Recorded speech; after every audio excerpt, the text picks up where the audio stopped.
Will my bunny be with me in heaven one day, Dad? That was the question my daughter asked me recently. We have, or had, some baby bunnies. We managed to sell some of them, but unfortunately, we had a baby bunny die for an accidental reason. And it was something that our kids were really sad about. And to be honest, my wife and I were sad about it too. We don't like to see animals needlessly lose their lives. But later that night in bed, when I was tucking my daughter in, she asked me that very question, Dad, will my baby bunny join me in heaven one day?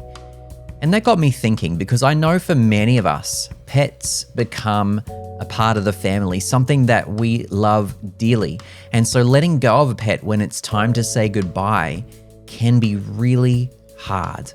And so I thought I would process that question and reveal to you what God showed me through the scriptures. Growing up, I'd always been taught that animals, when they die, just nothing happens. And that's because human beings are made in the image of God, according to Genesis, but animals are not. And so that's what I thought for a long time. But when my daughter asked me that question, I asked God about it. I said, God, what do you have to say? And when I was listening to what he had to say, he took me to the Garden of Eden. Now, the Garden of Eden is a picture of creation exactly how God intended it to be. And in the Garden of Eden, there were lots of animals. In fact, Adam had the responsibility of naming the animals. And I realized at that point that animals were a part of and are a part of God's creation. He intended for mankind and animals to dwell together. Unfortunately, because of the consequences of sin, that has changed. But what we see in Romans 8 is this amazing verse. I'm going to read from verse 18. It's talking about suffering and the glory that is promised to us later, those of us who are in Christ. So Romans 8, starting in verse 18, it says, "Yet what we suffer now is nothing compared to the glory he will reveal to us later. For all creation is waiting eagerly for that future day when God will reveal who his children really are." Now get this bit. This will answer that question. Verse 20, "Against its will, all creation was subjected to God's curse." That's true. Back in Genesis 3, when Adam and Eve ate the fruit from the tree of the knowledge of good and evil, it changed the whole dynamic of the world, and creation was put under a curse, both the plants and the animals. In fact, one of the first things that had to happen was God in his grace gave Adam and Eve some clothes because they were suddenly realizing they were naked and they felt shame. Those clothes required killing some animals. So the animals had to die as a direct result of the sins of humanity, and that continues today. Animals today continue to suffer as a direct result of the actions of our sinful nature, man's sinful nature in the world.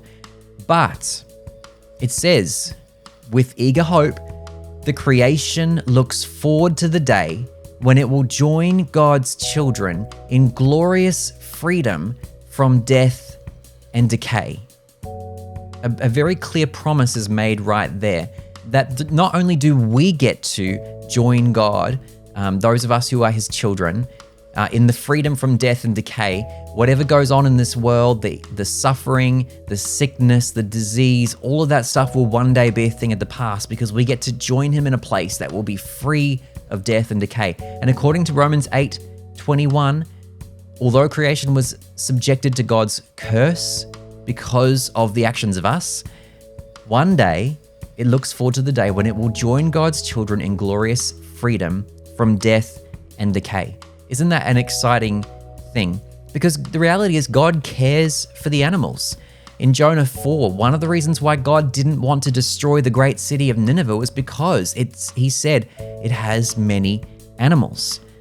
Jesus says in Matthew 10 that the Father knows when a sparrow falls. And then Isaiah 11 is a beautiful passage talking about the restoration of God's people, which will happen through a branch coming from David's line. Of course, this is a prophecy about Jesus, But it says from Isaiah 11 verse 6, "In that day, the wolf and the lamb will live together. The leopard will lie down with the baby goat. The calf and the yearling will be safe with the lion, and a little child will lead them all." It goes on there and it continues. Of course, this image is multifaceted, but when we look in the Garden of Eden, that's exactly what happened. Animals didn't start killing each other or being killed by us for sacrifices and things until after we ate the fruit. It was our sin that caused animals to face the things that they face. But one day, they will get to go back to how they were created to be as well, which leads me to believe that yes, we will see our pets again in heaven. Maybe you have a beloved dog or cat or any other pet that you miss dearly. Well, let this comfort you and encourage you today that one day you will see them again. And so I hope that this is a blessing to you today. If you'd like more content like this, please like, subscribe, follow, or visit me at narrowwayministries.net.